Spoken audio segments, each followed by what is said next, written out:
बनाएगी। तो मैं हैरान हूं जो आज संविधान की प्रत लेकर के कूदते रहते हैं, दुनिया में लहराते रहते हैं। उन लोगों ने विरोध किया था 26 जनवरी तो है, तो संविधान दिवस क्यों लाए? और आज संविधान दिवस के माध्यम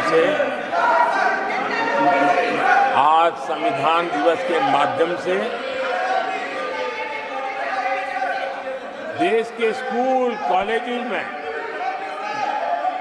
संविधान की भावना को, संविधान की रचना में क्या भूमिका रही है, देश के गणमान्य महापुरुषों ने संविधान के निर्माण में किन कारणों से कुछ चीजों को छोड़ने का निर्णय किया, किन कारणों से कुछ चीजों का स्वीकार करने का निर्णय किया, इसके विषय में हमारे स्कूल कॉलेजेस में विस्तार से चर्चा हो, निबंध स्पर्धाएं हो, चर्चा सभाएं हो, एक व्यापक रूप से संविधान के प्रति आस्था का भाव जगे और संविधान के प्रति समझ विकसित हो। देशवासियों के लिए आने वाला पूरा कालखंड संविधान हमारी सबसे बड़ी प्रेरणा रहे, इसके लिए हम कोशिश करते रहे हैं। और अब जब 75 वर्ष में प्रवेश कर रहे हैं तो हमने इसे एक जन उत्सव के रूप में राष्ट्रव्यापी उत्सव मनाने का तय किया और इससे देश के कोने कोने में संविधान की भावना को, संविधान के पीछे जो मकसद है उसके विषय में भी देश को अवगत कराने का प्रयास है। आदरणीय सभापति जी, देश की जनता ने हमें तीसरी बार जो अवसर दिया है, वो अवसर विकसित भारत, आत्मनिर्भर भारत, इस यात्रा को मजबूती देने के लिए, इस संकल्प को सिद्धि तक ले जाने के लिए हमें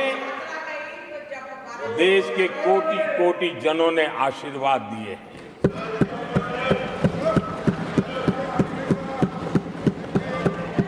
आदरणीय सभापति जी, ये चुनाव 10 वर्ष की सिद्धियों पर तो मोहर है ही, लेकिन ये चुनाव भविष्य के संकल्पों के लिए भी देश की जनता ने हमें चुना, क्योंकि देश की जनता का एकमात्र भरोसा हम पर होने के कारण आने वाले सपनों को, संकल्पों को सिद्ध करने के लिए हमें अवसर दिया। आदरणीय सभापति जी, देश भली भांति जानता है, देश ने पिछले 10 वर्षों में हमारे देश की अर्थव्यवस्था को 10 नंबर से 5 नंबर पर पहुंचाने में सफलता पाई और जैसे जैसे नंबर निकटता की सिद्धि की ओर पहुंचता है, एक की तरफ पहुंचता है, तो चुनौतियां भी बढ़ती हैं और कोरोना के कठिन कालखंड के बावजूद, संघर्ष की वैश्विक परिस्थितियों के बावजूद, तनाव के वातावरण के बावजूद भी हम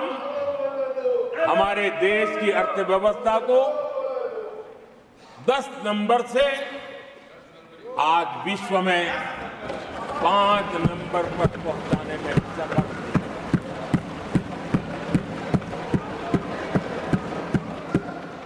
इस बार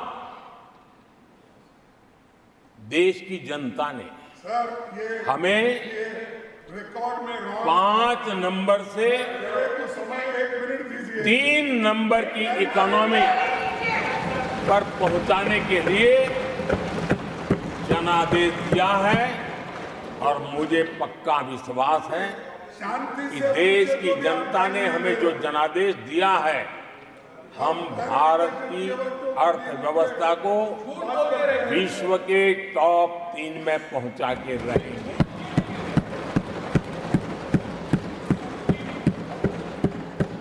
मैं जानता हूं आदरणीय सभापति जी,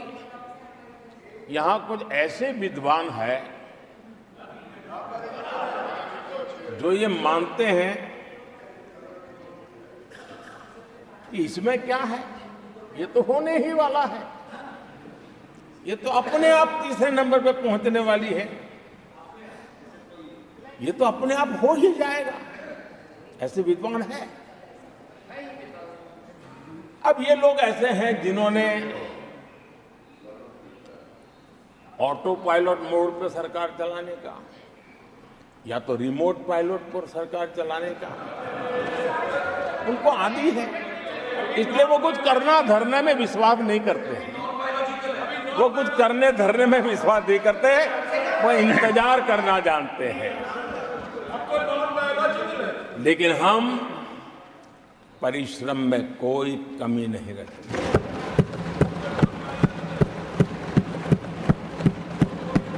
आने वाले वर्षों में पिछले 10 वर्षों में हमने जो किया है उसको गति भी बढ़ाएंगे, उसका विस्तार भी बढ़ाएंगे और गहराई भी होगी, ऊंचाई भी होगी और हम इस संकल्प को पूरा करेंगे। आदरणीय सभापति जी, चुनाव के दरमियान मैं देशवासियों को कहता था कि जो 10 साल हमने काम किया है, हमारे जो सपने और संकल्प है उसके हिसाब से तो ये एपेटाइजर है, मेन कोर्स तो अभी शुरू हुआ।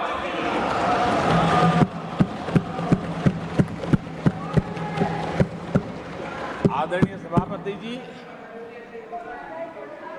आने वाले 5 साल मूल सुविधाओं के सैचुरेशन के और हम एक सामान्य नागरिक की जो रोजमर्रा की जिंदगी की आवश्यकताएं होती हैं, एक गरिमापूर्ण जीवन जीने के लिए जिन व्यवस्थाओं की, जिन सुविधाओं की, जिस प्रकार के गवर्नेंस की आवश्यकताएं होती हैं, हम इन मूलभूत सुविधाओं के सैचुरेशन का युग के रूप में उसको परिवर्तित करना चाहते हैं। आदरणीय सभापति जी, आने वाले 5 वर्ष गरीबों के खिलाफ निर्णायक लड़ाई के हैं। आने वाले 5 वर्ष गरीबी के खिलाफ गरीबों की लड़ाई, और मैं मानता हूं गरीब जब गरीबी के खिलाफ लड़ाई के लिए एक सामर्थ्य के साथ खड़ा हो जाता है तो गरीबों की गरीबी के खिलाफ की लड़ाई सफलता को प्राप्त करती है। और इसलिए आने वाले 5 साल गरीबी के खिलाफ लड़ाई के निर्णायक वर्ष है और यह देश गरीबी के खिलाफ लड़ाई में विजयी होकर के रहेगा। ये पिछले 10 साल के अनुभव के आधार पर मैं बहुत विश्वास से कह सकता हूं।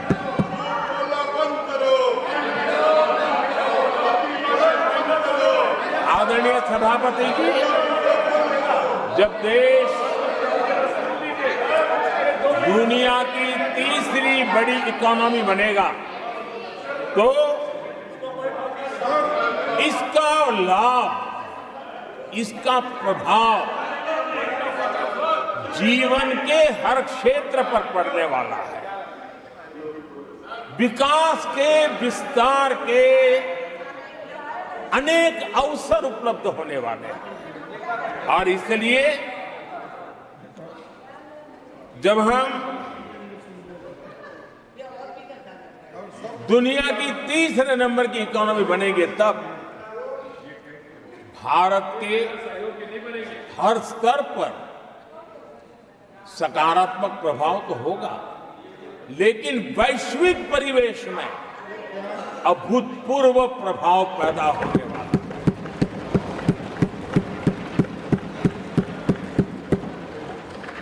आदरणीय सभापति जी, हम आने वाले कालखंड में नए स्टार्टअप्स का, नई कंपनियों का वैश्विक उभार देख रहे हैं